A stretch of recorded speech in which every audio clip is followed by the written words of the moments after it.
네, 여러분 참 반갑고 주님 앞에 감사드립니다. 제가 오늘 오전 11시 예배를 참석했는데 우리 양 목사님을 보면서 그 옛날에 캘리포니아에 와서 공부하는 그 학도로서 신실하고 항상 웃고 다녔어요. 기쁨이 넘쳐나는 청년이었습니다. 그리고 이렇게 디스커션 하는 거 좋아하고, 또 한 가지 하나님 앞에 경배와 찬양 드리는 걸 너무 좋아했습니다. 오늘도 그 찬송을 힘차게 하는 모습이 그 옛날에 그 모습을 저한테 떠오르게 했습니다. 그래, 제가 주님 앞에 너무나 감사를 드립니다. 이제 주의 종으로 세워주시고 또 신실하신 여러분들과 함께 신앙생활을 할 수 있는 공동체, 이렇게 아름다운, 제가 어제 도착해서 이제 목사님이 여기에 쭉 그 히스토리를 말씀해 주셨어요. 근데 그때가 오후 한 2시 반인데 오늘하고 비슷한 시간입니다. 어제는 좀 구름이 끼어가지고 이 빛이 잘 못 들어왔는데 오늘은 예배를 드리는데 꼭 주의 성령이 저희 옆에 와 앉아 계시는 것 같은 이 빛을 통해서 그러한 은혜가 있었습니다. 여러분은 참 복된 분들입니다. 그리고 제가 이 대전에 오는 게 너무나 오래간만이라 서울하고 비교가 되는데요. 제 딸이 지금 서울에 와서 영어를 가르치고 있기 때문에 겸사겸사 같이 시간을 보내고 있습니다만, 대전에 오니까 제 얼바인의 제2의 고향에 와 있는 것 같습니다. 바쁘지도 않고 조용하고 공기도 좋고 또 인심이 너무 좋아요. 네, 너무나 친절하시고, 그래서 너무나 이 따뜻한 환영, 아마 예수님이 제가 여기 오는 걸 기뻐하셨던 모양입니다. 여러분을 만나 뵐 수 있도록 이렇게 인도하신 주님께 다시 한번 우리 영광의 박수를 올려드립니다. 감사합니다.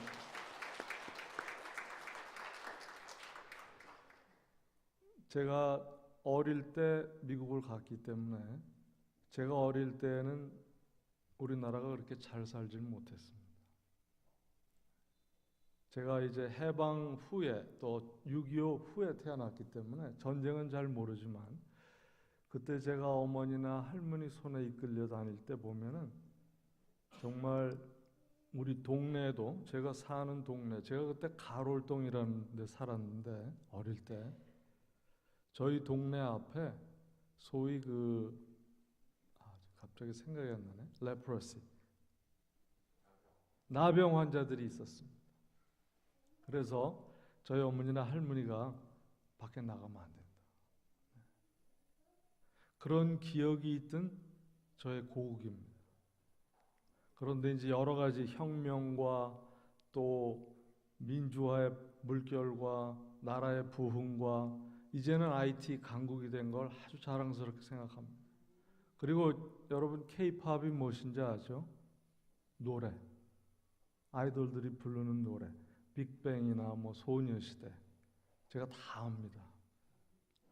왜냐하면 미국에 K-팝 붐이 불고 있어요. 미국 사람, 외국 사람 할 거 없이 가사의 내용을 모르면서도 저희 노래를 따라할 정도입니다.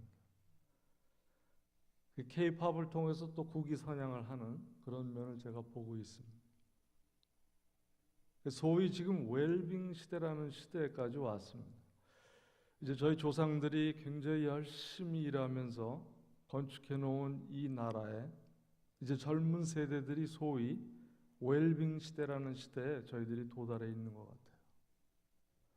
지금 기후를 보나 일어나는 징조를 보면은 정말 예수님이 2000년 전에 오셔서 하신 그때와 상황이 다를 게 없습니다. 이제 저희 미국의 과학자들이 발표한 거로 2040년이면 이 전 세계 지구의 온도가 3.8도가 올라간다고 합니다. 그러면 그때 빙하가 녹아내려서 저희 사는 캘리포니아 남단에 샌디에고라는 곳이 있는데요. 거기가 물에 잠기고 그 다음에 하와이, 일본 없어진다고 합니다. 2040년, 물론 과학자들이 통계적으로 낸 숫자지만 하나님이 하시면 언제 하실 줄 모릅니다. 그리고 지금 저희 그 캘리포니아 위에 시애틀이라는 곳이 있습니다. 거기는 1년 내내 구름이 끼고 비가 많이 오고 쌀쌀한 곳이기 때문에 이 세계에서 커피가 제일 많이 팔리는 곳입니다. 거기가 올해 화씨 100도면은 한 37도 정도 올라갔습니다. 이게 한 100년 이후의 일로 지금 이러한 급격적인 기후 변화가 일어나고 있습니다. 저도 이 서울에 와서 피부로 느끼는 게 저보고 하도 춥다고 그래서 이 두꺼운 옷만 갖고 왔어요. 제가 10월 초에 여길 왔는데 한 열흘 동안 너무나 더웠습니다. 후덕지고. 지하철을 타면 저만 반팔을 입고 있어요. 다들 이상한 눈으로 쳐다봅니다. 유심히 봤더니 제 나이에 청바지를 입고 다니는 분들이 없더라고요. 청바지에 진을 입고 머리털은 많이 잠시 어디로 간 사람 같은데 저렇게 하고 다니나, 그런 눈초리였습니다. 제가 살고 있는 지금 저희 딸이 있는 곳 옆에 이마트가 있는데요. 이마트를 갔더니 어마어마하게 큽니다. 미국에 있는 코스코 정도의 크기로 굉장히 규모가 큰 곳에 대해서 제가 또 한번 놀랐고, 거기에 가서 제가 그 두유를 좀 찾았습니다. 당이 적은 두유. 그랬더니 점원 하시는 말씀이 올가로 가세요 그러는 거예요. 올가라. 올가가 뭡니까? 그랬더니 올가도 모르세요? 모르니까 물어보지 않습니까? 올가닉이요, 올가닉. 이렇게 화들이 이렇게 나 있습니다. 그렇군요. 이게 올게닉이라는 말인데 한국에 와서는 올가라고 준말이 돼버렸습니다. 올가가 뭐냐 하면은 무첨과 무공의 음식을 파는 곳입니다. 거기를 갔더니 정말 무공의 무첨과 계란부터 모든 게 다 있었어요. 근데 사람이 얼마나 많은지. 그래서 제가 2부 예배가 직분자들이고 또 여러분들이 교회를 충실히 섬기는 분들이라고 하는데 무슨 말씀을 전해야 할까 기도를 해봤습니다. 처음에는 올가 시대를 사는 성도였더니 우리 목사님이 올가가 좀 잘 이해가 안 될 것 같아요. 그래서 제가 웰빙으로 바꾼 겁니다. 여러분, 얼마나 웰빙이 남용되고 있는 시대인 줄 아세요? 웰빙의 원래 뜻을 알고 사세요? 웰빙이란 나한테 부족함이 전혀 없는 100% 이상의 만족을 웰빙이라고 합니다. 여호와는 나의 목자시니 나에게 부족함이 없다. 이게 바로 웰빙입니다. 그런데 우리는 모든 걸 다 웰빙에다 갖다 붙여요. 웰빙 훈제, 웰빙 시리얼, 웰빙 두부. 저는 깜짝 놀랐습니다. 제가 그 말을 들으면서 성령께서 주시는 음성이 우리의 구원이 너무 값싸지지 않았나. 구원을 너무 쉽게 얻는 게 아닌가. 구원은 물론 하나님이 주신 선물입니다. 그러나 우리가 이 세상 사는 동안은 그 구원을 이루기 위해서 매일매일 성화 단계로 들어가야 하는 삶이 우리인데 우리에게 못된 적이 있죠. 악한 영들이 속임수로 말을 합니다. 이제 구원을 얻었는데 뭐 그렇게 열심히 사냐. 뭐 그렇게 충실히 교회에 봉사를 하느냐. 이런 거짓의 영으로 우리한테 스며들기 시작합니다.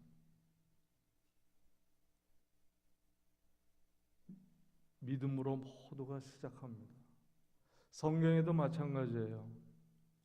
그러나 시작은 믿음을 갖고 했지만 결국 인생 마무리를 잘한 사람은 몇 사람은 안 됩니다. 과연 나는 웰빙이라는 단어를 써가면서 우리의 겉으로 나타나는 모양, 외적인 거. 제가 너무 또 한 가지 놀란 거는요. 미국보다도 한국에 계신 분들이 이 건강을 더 생각하고 특별히 이 스킨케어라는 게 너무나 발달되어 있습니다. 저 같은 이런 스킨을 가지고는요, 서울거리를 누비면 안 돼요. 이거는 민폐입니다. 정말 주름도 하나도 없어야 하고, 저도 이 이두 교정을 해야 되고, 네, 눈 밑에 이런 늘어진 거, 나이가 들면 이 체스트 신드롬이라고 이렇게 책상에 문이 열리듯이 위에서부터 이렇게 가라앉습니다, 몸이. 그래서 이 근육도 없어지고 처지는 이게 자연스러운 인간의 나이가 들어가는 에이징이라고 얘기하는 건데, 그거를 지금 역행을 하고 있는 곳이 서울이 아닌가 하는 인상이 있었습니다. 여러분, 웰빙은 나의 속사람이 강건해져야 이 겉사람도 아름다워지고 웃음도 내줄 수 있고, 내 옆에 어려운 환경에 있는 사람한테 위로의 말 한마디도 할 수 있고, 그들을 정죄하기보다는 그들의 아픔을 같이 감싸며 같이 울어주고 기도하고, 이렇게 교인이 많은 나라인데, 제가 지금 젊은이들을 만나도요, 무슨 고민을 내놓으면 그 자리에서 우리 성령께 간구합시다, 기도하는 모습이 한 구석도 없습니다. 정말 성령의 능력이 무엇인가를 체험하기 위해서는 그 자리에서 어려움을 토해내고 울고 할 때는 부둥켜 하고, 성령의 능력으로 이 사람을 위로해 주시고, 마음 안에 응어리가 있다면 치유해 주옵소서. 여러분, 이런 모습이 전혀 없습니다. 저한테는 아마 제가 외부에 오래 살다 오기 때문에 삼자의 눈에 이 다른 문화의 이면을 볼 수 있기 때문에 보이지 않나 합니다. 그런 여기에 사는 분들은 그런 감각이 없어요. 결국 우리가 이 짧은 한 세상을 사는데, 이제는 우리가 살 날보다 여러분들을 보니까 저를 포함해서 갈 날이 가까운 분들입니다. 그렇다면 예수님 오시는 날까지 우리가 어떻게 살아드려야 할까? 여기에만 집중을 해야 될 줄로 믿습니다. 이 길이 오직 사는 길이라고 예수님이 말씀하셨어요. 제가 오늘 마태복음을 택했습니다. 400년의 침묵을 깨고 광야에 나타난 세례 요한의 첫 마디가 여러분 뭐겠습니까? 본문을 통해서 뭐죠?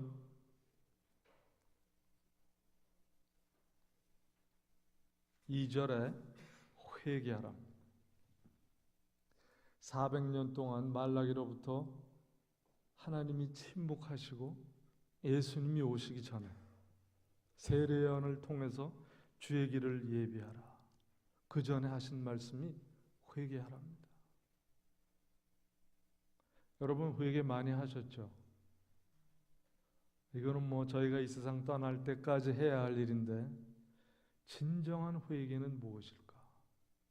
하나님이 왜 400년의 침묵을 깨고 첫 마디가 회개하라. 과연 우리의 모습이 어땠으면 하나님이 세례 요한의 입을 통해서 회개하라고 했겠습니까?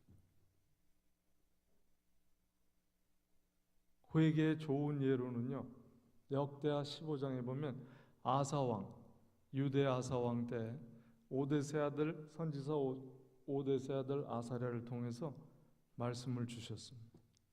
네가 하나님을 찾으면 하나님을 찾고 같이 하겠고, 네가 하나님을 버리면 하나님도 너를 버리리라. 근데 15장에 쭉 내려오면 중간 부분에 아사가 그 선지자의 말을 듣고요, 귀중한 한 구절이 있습니다. 마음을 강하게 하고. 회개는 마음을 강하게 하는 것입니다.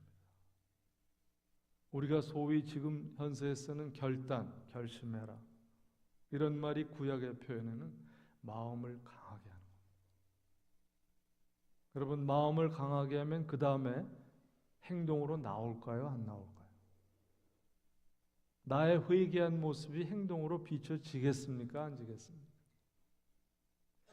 15장 마지막 절에 가면 참 우리 하나님을 떠나서 인간적으로는 생각할 수 없는 큰 아사왕이 한 일이 있습니다.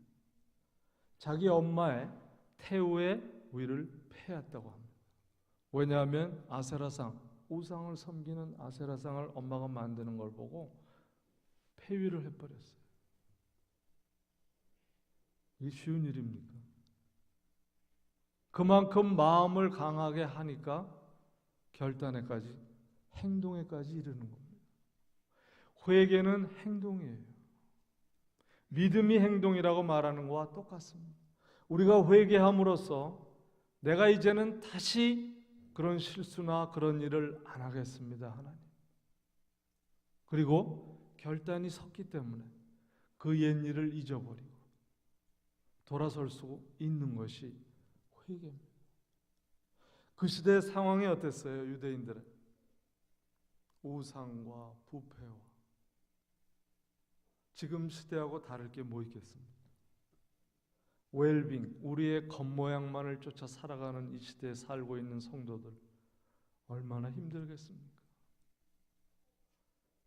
옆 사람이 하고 있는데 그걸 안 하면 자기가 왕따 당하고 이 사회에서 소외되는, 그래서 어쩔 수 없이 그걸 따라가야 하는. 제가 일본에도 살아봤지만 동양 사람들은 이 브랜드 네임을 좋아합니다. 젊은이들이 좋아하는 홀리스터나 에버크럼비, 여기 또 뭐가 들어와 있죠? 미국에 있는 게 다 와 있습니다. 근데 그런 브랜드 네임을 입지 않으면 내가 그 그룹에서 소외되는, 저는 잘 이해가 안 되지만 아마 여기에 있는 분들은 그렇게 하지 않으면 안 되는 그러한 문화적 배경이 형성되어 있지 않나 하는 생각이 듭니다. 그렇다면 이것을 어떻게 내가 어느 선까지 타협하면서 하나님을 섬길 수 있을까? 제가 여기 와서 젊은이들을 많이 만나 상담을 하는데 너무나 안타깝습니다. 너무나 그 몸부림치는 모습들을 보고 있는 제 자신이 너무나 안타까워요. 제가 하나님이라면 그 역사에서 좀 바꿔줄 텐데 그건 안 되고 그저 할 수 있는 게 같이 그 공감대를 이루며 기도할 수밖에 없는 제 상황을 볼 때 너무나 안타깝습니다. 일들도 너무나 많이 하고 시간이 없어요. 여유가 없어요. 로마서 12장의 사도 바울이 이 세대를 본받지 말아라. 제가 그 구절을 실감나게 여기 와서 느끼고 체험하고 있습니다. 심령을 변화받아 하나님의 온전하시고 기쁘시고 선하신 뜻이 무엇인지 알아라. 이 세대를 본받고 싶지 않지만 본받지 않으면 살아남을 수가 없는 사회가 웰빙 시대입니다. 그러면 우리가 어느 선까지 이것을 타협하며 내가 하나님 앞에 용서를 간구하며 하나님의 은혜를 가지고 내 옆 사람들에게 하나님의 살아계심과 하나님의 사랑과 은혜를 전할 수가 있는, 이것이 앞으로 오는 세대들의 숙제가 되어야 될 줄로 믿습니다. 첫 조건이 회개하랍니다. 회개는 다른 게 아니에요. 마음을 강하게 먹고 나의 옛것에서 벗어나서 이제는 하나님을 찾으라는 겁니다. 우리가 하나님을 멀리 떠나 있었다면 오늘 이 시점 하나님 용서해 주시옵소서. 다시 한번 하나님을 붙들기를 원합니다. 저를 도와주시고 힘을 주옵소서. 제가 이 상황을 누르고 살아갈 수 있도록 힘을 주옵소서.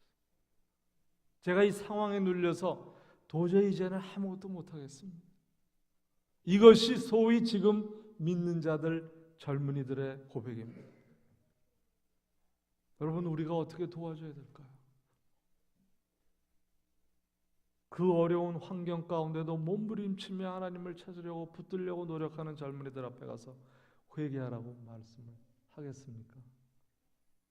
그건 아닙니다. 오직 우리가 할 것은 이 세대가 가면 다음 세대가 올라옵니다.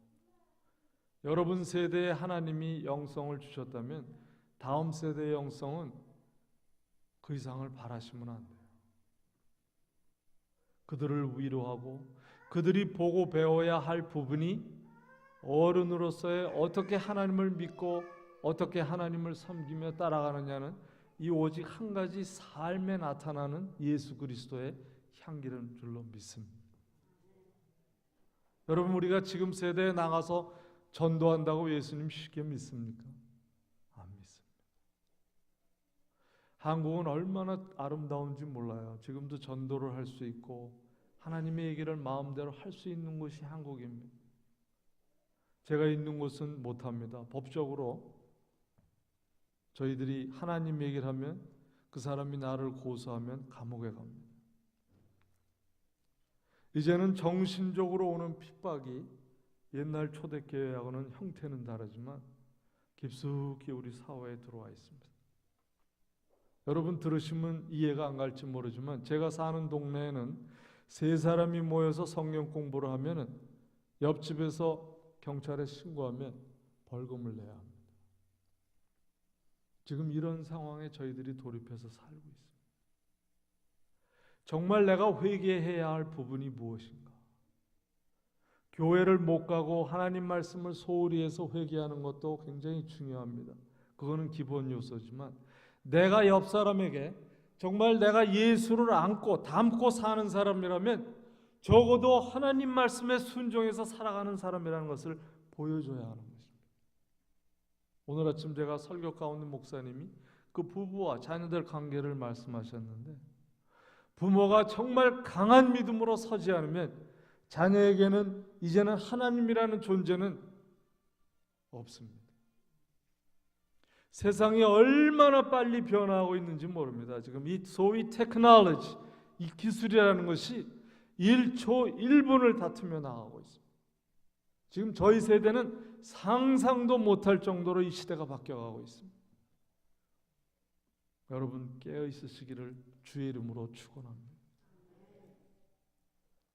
그렇다고 하루 종일 제가 어떻게 깨어 있습니까? 잘 때도 있는데. 깨어 있으라는 성경적 원리는요, 끊임없이 24시간 내 옆에 서서 나를 도와주기를 원하는 예수님을 생각하라는 겁니다. 어떠한 일에도 예수님을 개입하라는 겁니다. 하나님, 오늘 내가 이 사람을 만나서 대화를 하는데 예수님 사랑의 말을 전할 수 있는 힘을 주시옵소서. 이 사람이 만약 다운돼 있고 기쁨이 없다면 나를 통해서 예수 그리스도의 빛으로 이분의 마음을 따뜻하게 해주시소 웃음이 되살아나게 하옵소서. 그래서 저는 주로 외국에서 온 학생들, 유학생들을 하나님이 이제 관리하도록 시켰어요. 정말 예수를 모르는 사람들이 와서 하나님의 사랑으로 녹아져서 그들이 예수를 믿는 그것을 저에게 가르쳤습니다. 여러분 성경을 다 외고 안다고 구원을 받습니까? 그건 아닙니다.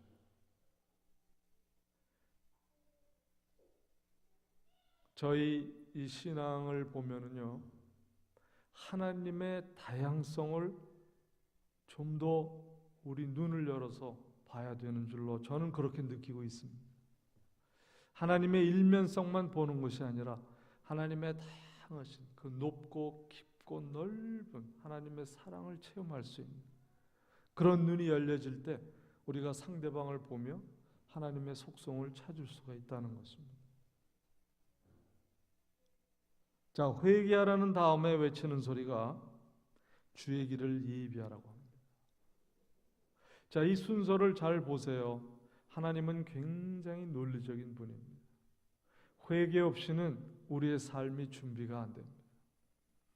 내가 회개하고 하나님 찾기로 결심하고 돌아왔기 때문에 이제 앞으로의 남은 인생, 내 과거를 지금 어떻게 살아왔든 그것은 과거입니다. 이사야 선지자가 과거에 집착하지 말라고 합니다. 과거는 우리가 돌아갈 수도 없고 과거에 있던 일을 끄집어내 와봐야 상처뿐입니다. 과거는 과거입니다. 우리가 회개한 그 시점부터 이제 하나님을 바라보며 앞으로 나아가야 할 이 준비의 삶. 여러분 예수님 다시 오시는 걸 믿으십니까? 몇 분 안 하시네요. 확신이 없으세요? 예수님은 다시 오십니다. 다시 오십니다. 그 오시는 때는 아버지만 안다고 말씀하셨어요. 저희는 때하고는 상관이 없습니다. 내가 준비하는 삶을 살고 있다면 예수님이 언제 오시든 관계가 없는 줄로 믿으시기 바랍니다. 예수님이 오실 때 나는 예수님 앞에 적어도 저는 성실하고 하나님의 말씀에 붙들려 살으려고 노력했습니다. 이러한 고백이 나올 줄 압니다. 정말 내가 내 등 뒤를 보고 하나님을 찾으려고 하는 사람들에게 걸림돌이 되고 있지는 않는가? 여러분, 내가 교회 생활을 10년, 20년, 30년 했는데도 아직도 나의 속사람이 변하지 못하고 어느 순간에가 나에게 화가 나오고 질투와 시기와 분냄과 방탕함과 술취함과 이런 것이 내 가까이 있는 사람에게 비춰지지는 않고 있는 것. 여러분, 그것이 걸림돌입니다. 주의 길을 예비하라고 말씀을 하세요. 그분이 오실 때 얼마나 많은 비유를 주고 계십니까? 논밭에서 일하다가 반은 올라가고 반은 남겨지고, 또 등불을 안고 자던 처녀들이 반반씩 갈라지는. 여러분, 계시록 많이 읽고 계시죠? 종말에는 믿음에서 많은 자가 떠나리라 이렇게 나옵니다. 그 수는 저희가 알 수 없어요. 그러나 성경은 단지 많은 자라고만 밝히고 있습니다. 그래서 사도 바울도 두려움과 떨림으로 구원을 얻어라. 왜 그 어려운 말을 두 번씩이나 하겠습니까? 구원은 얻기는 쉽지만 우리가 입으로 마음으로 예수 그리스도를 믿고 입으로 내가 구주라고 하는 것을 고백하면 구원은 얻었지만 그 구원을 얻었다고 내 것이 된 것은 아니라는 겁니다. 내가 아직 소유를 못했다는 거예요. 내가 가졌지만 완전한 내 것이 아니라는 겁니다. 여러분, 여기도 마찬가지인 줄로 믿습니다. 미국에서 집을 사면 30년 상환이에요. 집을 산 날부터 30년이 돼서 환불을 해야 그때야 내 것입니다. 구원이란 예수님이 오시는 날 내가 들림을 받아서 그분과 함께 구름 위에 올라갔을 때 거기까지 가기 위한 우리의 영적 싸움이, 이걸 우리가 기독교에서는 성화라고 그러지 않습니다. 매일매일 나 자신과 세상과 또 뭐 한 가지하고 싸워야 됩니까? 보이지 않는 하늘의 존재들. 이 세 가지를 놓고 매일 싸워야 하는 것이 성도들의 삶인데 이제 너무 그것을 단축해서 웰빙 시대, 우리의 속사람하고는 관계없는 삶을 살아가기 때문에 점점 내가 얼마나 하나님으로부터 멀리 왔는지를 깨닫지 못하고 살고 있습니다.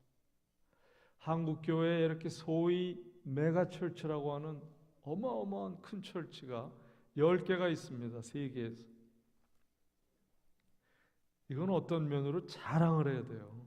대한민국 같이 이렇게 조그만 나라에 세계 10대 대교회가 여기에 다 모여 있습니다. 그런데 들리는 소문은 그게 아니지 않습니까? 과연 내가 진정한 회개를 하고 주님이 오시는 길을 예비하며 나의 삶을 예비하고 사는 것인가? 300년 전에 영국의 유명한 스펄전이라는 목사님은 설교를 이렇게 했습니다. 지금 그렇게 하면은 성도들 아마 다 도망갈 거예요. 너희들 잘 먹고 잘 살다 지옥 갈래? 아니면 조금 덜 먹고 남을 도와주며 어렵게 살다가 천국을 갈 것이냐? 이분의 설교는 항상 이거였습니다. 여러분, 좀 이 뭐라 그러나요? 이 프로스펙티브, 이 보는 눈은 패러다임 시프트를 이제는 좀 보는 시각을 돌리셔야 될 줄로 믿습니다. 사도 바울이 이 세대를 본받지 말고 심령을 변화받아, 심령을 어떻게 변화받는지 사도 바울이 가르쳐주고 있습니다. 내 생각을 바꾸라고 합니다. 부정이 긍정이요, 슬픔이 기쁨이요, 어려움이 축복이라는 그러한 우리가 믿음을 두기 때문에 미래지향적인 삶을 살 수 있는 겁니다. 과거는 과거예요. 이제는 성도분들을 뵈도 과거의 삶을 잊어버리고 지금 애쓰고 주님 안에서 그 믿음으로 성령의 도움으로 말미암아 변화되고 싶어하는 그 열정을 보시고 그것을 세워주고 그것을 위로해야 될 줄로 믿습니다. 우리는 자꾸 아직도 우리의 죄성 때문에 옛것으로 돌아가서 옛것이 좋고 옛것을 뒤집어서 예전엔 이랬는데 어떻게 이런 신앙생활을 할 수 있는 가식이다. 거기부터가 우리가 사탄에게 매일매일 지고 있다는 증거입니다. 요한복음 10장에 예수님은 사탄의 하는 일은 세 가지라고 말씀하세요. 기억하십니까? 거짓말, 파괴, 살인입니다. 한국은 잘 모르겠어요. 미국은 지금 크리스천 가정이 이혼율이 30%에 육박하고 있습니다. 이 정도로 사탄의 영이 활발히 역사하고 있다는 것을 간접적으로 우리가 그것을 보면서 느껴야 될 줄로 압니다. 우리가 크리스찬이라면 사도 바울이 분명히 얘기했습니다. 고린도후서에 우리는 사탄의 괴계를 아느니라. 여러분 알고 살아가고 계세요? 저는 젊은이들, 외국에서 어렵게 와서 공부하는 젊은이들을 하나님이 케어하게끔 하셨기 때문에 그들에게는 물질이 없습니다. 제가 그들에게 요구하는 것은 단 한 가지입니다. 그들의 에너지, 젊음입니다. 재정이 부족하기 때문에 너희가 11조를 못 드리면 하루에 기도에 11조를 드려라. 그러면 24시간에 11조면 몇 시간입니까, 여러분? 2.4시간. 한꺼번에 할 수 없어요. 그러나 시간을 나눠서 하루에 2.4시간의 기도를 11조로 드려라. 이거를 한 학생이 둘 있었습니다. 2.4시간이 끝나면 텍스트로 들어와요. Pastor, I prayed 2.4 hours. 저도 못하는데 사실 그렇게 선포를 해놓고 마음이 불안해 있는데 텍스트가 들어오는 거예요. 아이고 큰일 났다. 나도 해야 가서 감히 얘기를 할 텐데. 자, 홍콩에서 온 형제인데 엔지니어로 지금 일하면서 이번 5월에 목사 안수를 받았습니다.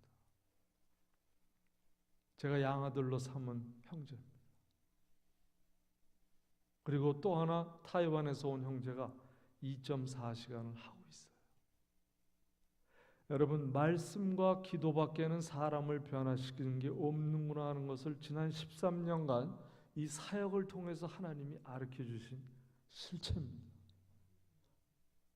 어떠한 프로그램, 셀 목자, 무슨 목장, 교구, 소그룹 안 해본 게 있겠습니까? 그것이 결코 한 영혼을 변화시키지 못하더라는 거예요. 결국 기도와 말씀에 붙들린 자만이 영혼이 변하더라는 겁니다. 그건 누가 시켜서 하겠어요? 제가 시키겠습니까? 아닙니다. 자신들이 성령께서 그거 부어주시기 때문에 그 마음을 가지고 나오는 겁니다. 제가 시간 관계상 조금 스킵하겠는데요. 밑에 가시면 요한이 예수님은 성령과 불로 세례를 주려 이렇게 말씀합니다. 자기는 죄에서 돌이키는 그 성령 세례가 아닌 물 세례를 줬다면 예수님은 불로 성령 세례를 줄 것이니라. 이렇게 예언을 하셨습니다. 그리고는 타작 얘기가 나오죠. 바로 12절에 손에 키를 들고 자기의 타작 마당을 정하게 하사 알곡은 모아 곳간에 들이고 쭉정이는 꺼지지 않는 불에 태우십니다. 자, 보리를 이렇게 채하면은요 껍질이 올라옵니다. 이제 좀 그림을 그려보세요. 그러면 그 껍질이 벗겨진 알곡이 밑으로 가라앉습니다. 이건 무슨 비유를 주시는 겁니까? 우리에게 있는 예수님의 자리를 차지하고 있는 모든 부분을 껍질같이 날려보내거나 불러 태워서 이제는 온전히 성령의 충만함으로, 이게 회개를 하지 않으면 하나님의 길을 준비할 수가 없습니다.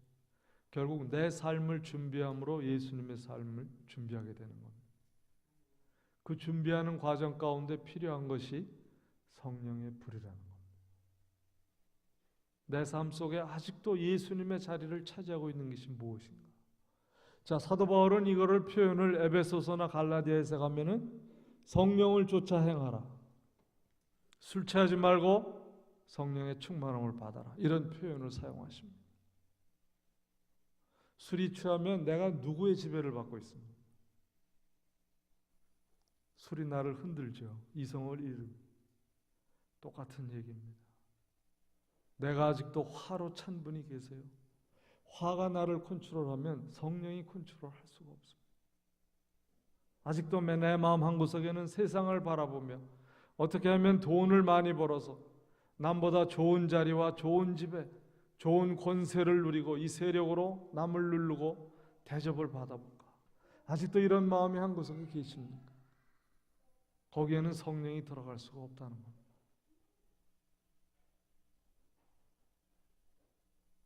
지금 힘든 상황을 가고 계신 분도 계실 거예요. 그 힘든 상황이 성령의 자리보다 클 때에는 성령의 치유는 없는 줄로 믿습니다. 그 자리마저도 성령께 드릴 때 성령이 우리의 육신뿐만이 아니라 우리의 영과 혼을 맑게 하시는 역사가 있는 줄로 믿으시기 바랍니다. 여러분, 이제 앞으로 얼마 남지 않은 이 세상, 지금 우리가 120세까지 보고 거기를 달려가고 있는 세대인데, 그래서 지금 70이 돼도 아직도 황혼기라고 말씀을 합니다. 아직도 50년 남았잖아요. 즐겨야 될 게. 그럼 제 속에 성령이 크크하고 웃고 있어요. 웃기고들이 있네, 이렇게 얘기하는 것 같습니다. 우리의 삶은 내일은 나도 몰랍니다. 여러분, 이거를 직시하고 살고 계세요? 정말 나에게 주어진 시간이 일주일, 한 달이라면 여러분의 삶은 어떻게 변화되겠습니까? 정말 내가 진정으로 하고 싶은 것이 무엇인가? 내가 지금까지 하나님 앞에 드리지 못한 것을 일주일 안에 뭐를 드리고 갈 수 있을까? 여러분, 이런 마음으로 살아가야 되지 않겠습니까? 하나님을 진정 사랑하고 내가 예수 그리스도를 구세주로 인정하고 내 마음에 모셨다면 정말 내가 바라봐야 할 초점이 무엇인가? 나의 생각의 기준이 무엇인가? 내가 상대를 바라보는 눈초리는 무엇이 되어야 할 것인가? 하나님이 나를 이처럼 사랑하신다면 내 앞에 있는 분도 얼마나 하나님이 사랑하실까? 이런 시각이 바뀔 줄로 믿습니다. 여러분, 정말 시대가 급박한 시대에 와 있습니다. 내가 뭐를 할 수 있겠어요? 그러나 나 한 사람이라도 의인으로 하나님 앞에 선다면 하나님은 이 세상을 멸망시키지 않겠다고 약속하셨습니다. 오늘 아주 무서운 말씀을 하고 계세요. 10절에 이미 도끼가 나무 뿌리에 놓였으니 좋은 열매 맺지 않은 나무마다 찍어 불에 던지우리라.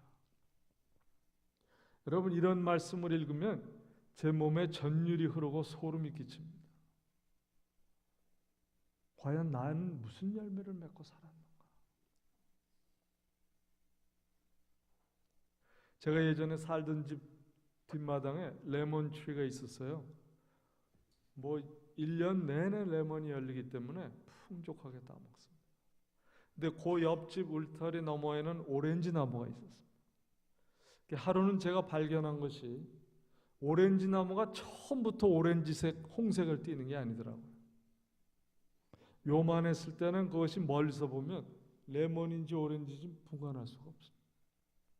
그래서 제가 올해 그걸 한번 몰래 따다가, 이거 법적으로 안 되는 일인데 옆집 거니까 옆집 것을 탐하지 마라 했는데 하나님 죄송합니다. 따서 레몬 나무에다 꽂아봤습니다. 그리고 방에 들어와서 보니까 몰라요.